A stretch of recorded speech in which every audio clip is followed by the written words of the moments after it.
Assalamualaikum warahmatullahi wabarakatuh.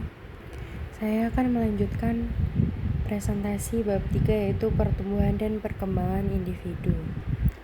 Pertumbuhan individu lebih ditekankan pada pertambahan ukuran fisik seseorang, yaitu menjadi lebih besar atau lebih matang bentuknya, seperti pertambahan ukuran berat badan, tinggi badan, dan lingkar kepala.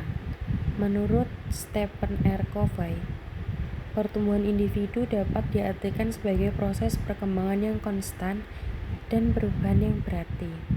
Contoh, ketika anak berusia 2 tahun, besar kepalanya kurang dari 1/4 panjang dan keseluruhan, sedangkan ukuran ekstremitas lebih dari 1/4-nya.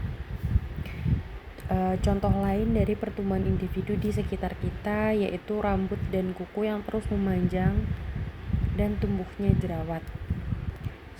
Selanjutnya, perkembangan individu. Perkembangan individu adalah bertambahnya kemampuan dan struktur atau fungsi tubuh yang lebih kompleks dalam pola yang teratur.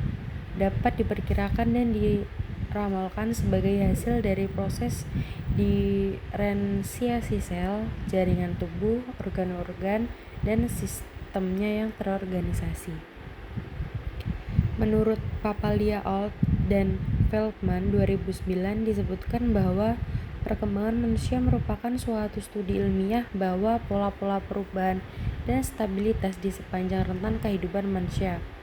Contoh, diawali dengan berfungsinya jantung untuk memompa darah, kemampuan untuk bernafas, sampai kemampuan anak untuk tengkurap, duduk, berjalan, berbicara, serta memungut benda-benda di sekelilingnya.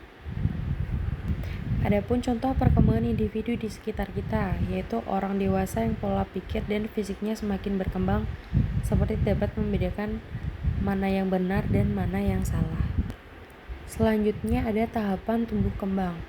Menurut Sojiningsih 2002, tahapan tersebut sebagai yang pertama masa prenatal, yang kedua pasca-natal, yang ketiga masa prasekolah, yang keempat masa sekolah atau masa pubertas, yang kelima masa remaja. Masa prenatal adalah periode perkembangan manusia yang dimulai sejak pembuahan hingga kelahiran atau sekitar 9 bulan. Masa prenatal merupakan periode awal perkembangan manusia yang sangat penting karena pada masa ini terjadi pembentukan dan perkembangan beberapa aspek seperti kecerdasan, kepribadian, kemampuan, dan bakat. Masa pasca-natal. Masa pasca-natal adalah periode setelah kelahiran bayi yang merupakan masa pemulihan fisik dan emosional bagi orang tua baru. Istilah ini juga dikenal sebagai masa pasca persalinan. Masa prasekolah. Masa prasekolah adalah masa anak-anak yang belum sekolah formal, biasanya berusia 3-6 tahun. Pada masa ini anak-anak belajar dengan cara bermain sambil belajar atau belajar sambil bermain. Selanjutnya masa sekolah atau masa pubertas. Masa pubertas adalah tahap perkembangan anak yang menjadi lebih matang secara seksual dan reproduktif. Pubertas merupakan masa transisi penting dari anak ke dewasa yang ditandai dengan perubahan fisik, hormonal, psikis, dan sosial. Masa remaja. Masa remaja adalah masa peralihan dari anak-anak menuju dewasa yang berlangsung dari usia 10-18 tahun. Selama masa ini, remaja akan mengalami banyak perubahan baik secara fisik, psikis, maupun kognitif. Selanjutnya aspek-aspek pertumbuhan perkembangan. Ada dua, yang pertama pertumbuhan fisik, yang kedua perkembangan non-fisik.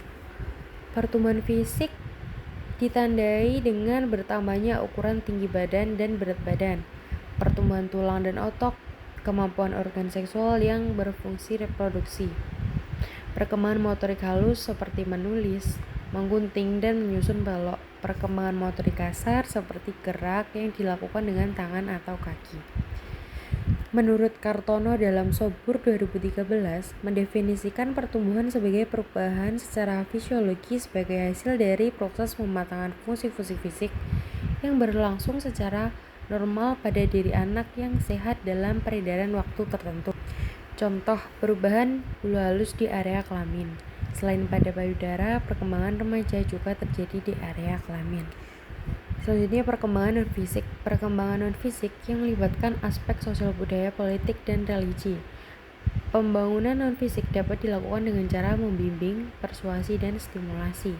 Contoh aspek non-fisik adalah adat istiadat, kebiasaan, dan kegiatan gotong royong. Selanjutnya ada hukum pertumbuhan dan perkembangan. Hukum Kephalokondal menyatakan bahwa pertumbuhan fisik dimulai dari kepala ke arah kaki. Menurut hukum ini, pertumbuhan bagian-bagian kepala terjadi lebih dahulu daripada bagian-bagian lainnya. Contoh, bayi dapat menggunakan mulut dan matanya lebih cepat daripada anggota tubuhnya. Hukum Prosimodistal menyatakan bahwa pertumbuhan fisik berpusat pada sumbu dan mengarah ke tepi.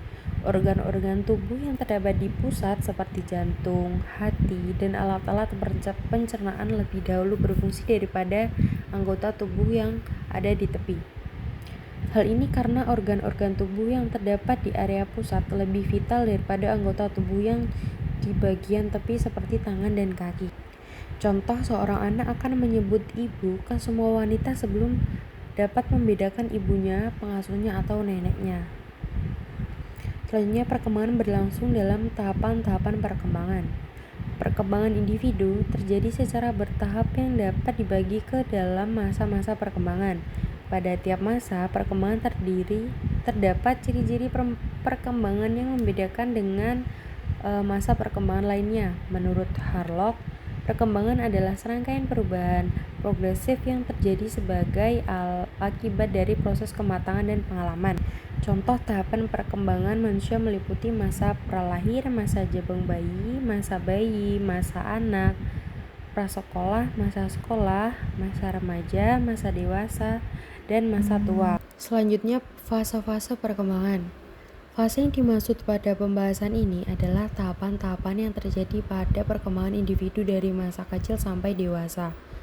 Setiap fase perkembangan selalu berkaitan erat dengan periode perkembangan yang mendahulunya. Hal ini membuktikan bahwa manusia merupakan kesatuan yang utuh. Tujuan yang terkandung dalam setiap perkembangan yaitu menjadi manusia yang dewasa yang sanggup berdiri sendiri. Oswald Crowe berpendapat bahwa perkembangan itu mengalami perubahan-perubahan penting.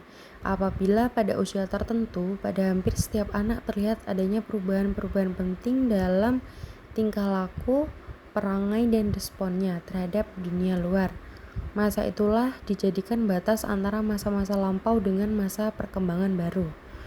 Contoh fase-fase perkembangan manusia diantaranya yaitu setelah lahir, bayi sudah bisa bernapas sendiri, organ tubuhnya mulai bekerja, dan saraf serta ototnya mulai berkembang. Jadi, pertumbuhan dan perkembangan individu ini dapat memiliki dampak negatif, terutama dalam konteks pertumbuhan populasi yang cepat. Ada beberapa dampak negatif yang meliputi meningkatnya kemiskinan, ketersediaan lapangan kerja tidak seimbang dengan jumlah penduduk yang menyebabkan pengangguran. Yang kedua, pencemaran lingkungan. Aktivitas manusia yang meningkat berkontribusi pada polusi udara, air, dan tanah. Yang ketiga, pemukiman kumuh. Keterbatasan lahan menyebabkan munculnya pemukiman ilegal dan kumuh. Jadi, kesimpulannya adalah pertumbuhan menyangkut perubahan ukuran biologis, sedangkan perkembangan melibatkan perubahan psikofisik dan perilaku yang kompleks. Sebelum berakhirnya presentasi ini, saya akan memperlihatkan video singkat mengenai pertumbuhan dan perkembangan individu.